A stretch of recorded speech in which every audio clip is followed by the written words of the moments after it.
No one remembers the empire that once owned the ocean. Not a ruin, not a legend, just silence, and a sea that still carries 40% of the world's trade. But 1,000 years ago, every ship that sailed these waters paid a price. Silk from China, spices from India, gold from Arabia. Every cargo, every captain, every coin passed through one narrow strait and into the hands of an invisible power. They had no vast armies, no marble palaces, no borders to defend.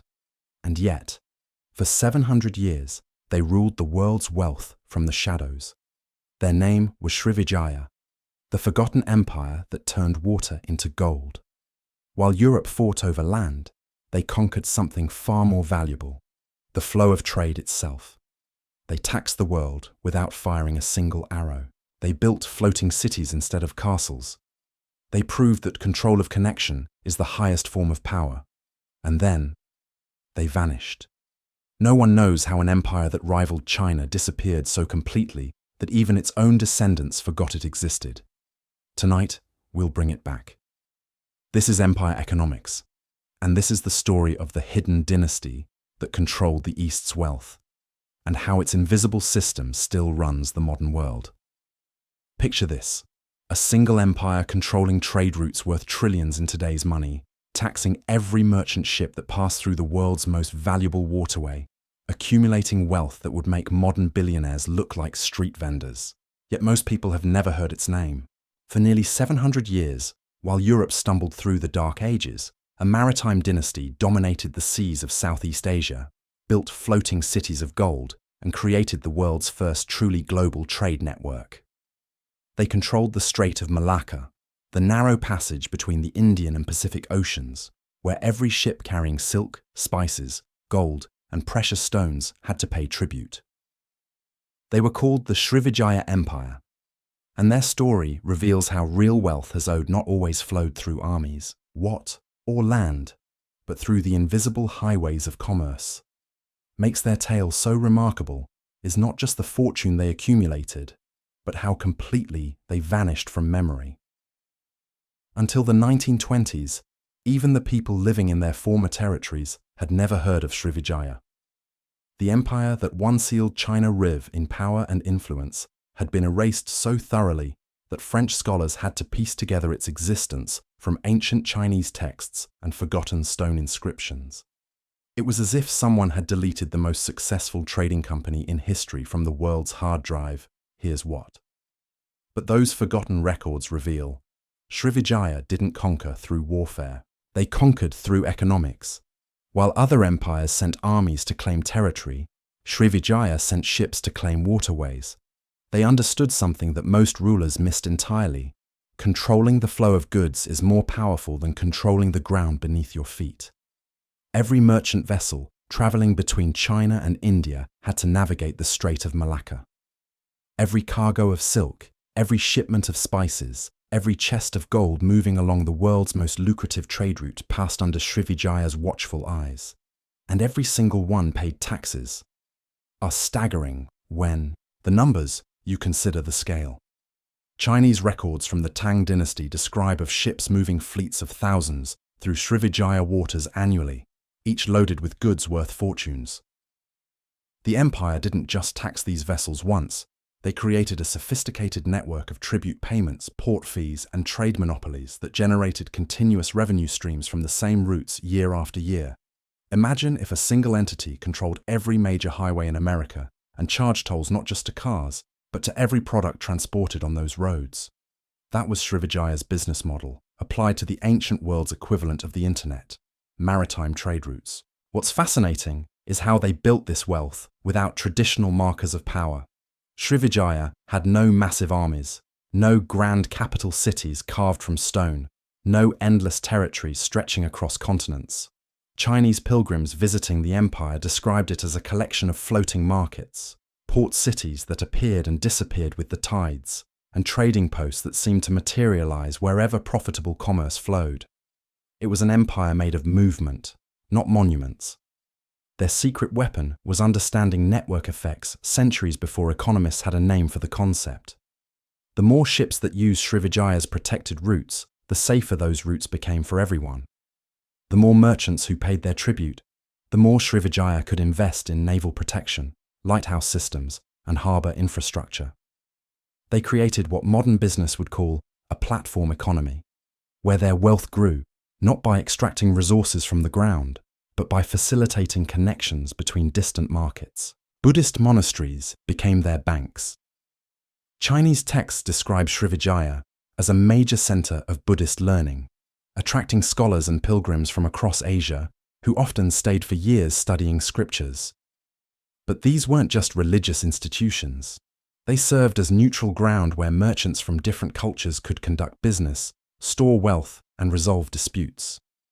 The monasteries provide invaluable something in long-distance trade: trust silk. When a Chinese trader needed to send payment to an Indian spice merchant, Srivijaya's Buddhist networks could guarantee the transaction across thousands of miles of ocean. The empire's influence extended far beyond Mir. They standardized weights and measures across their trading network, making commerce more efficient. They developed maritime laws that governed everything from cargo insurance to crew wages.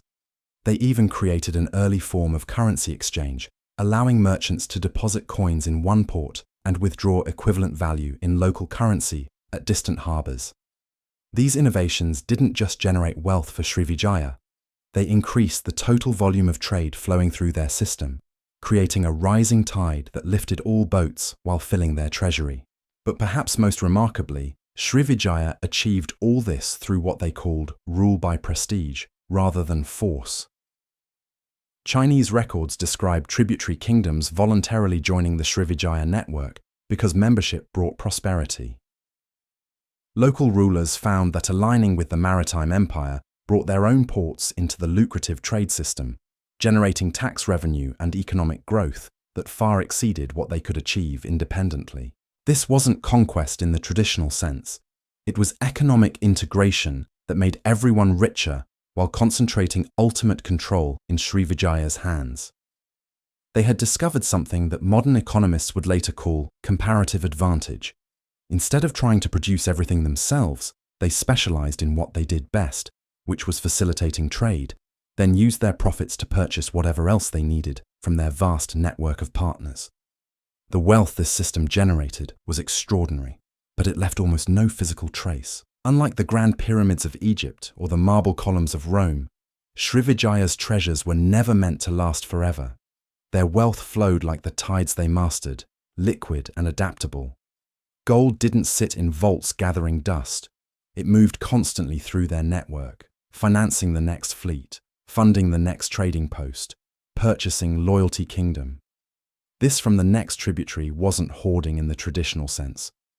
It was wealth as a living system, circulating through arteries of commerce that stretched from the South China Sea to the Indian Ocean. The empire's Buddhist monasteries became repositories not just of knowledge, but of something far more valuable: financial intelligence.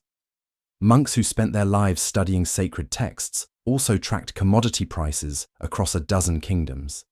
They knew when monsoon delays would drive up the cost of pepper, when political tensions in China would increase demand for alternative silk routes, when harvest failures in Java would create opportunities in the rice trade. This information network gave Srivijaya traders advantages that bordered on supernatural. They could position ships and adjust tribute rates based on market conditions that competitors wouldn't discover for months. But the most ingenious aspect of their wealth accumulation was how they made their prosperity invisible to potential threats.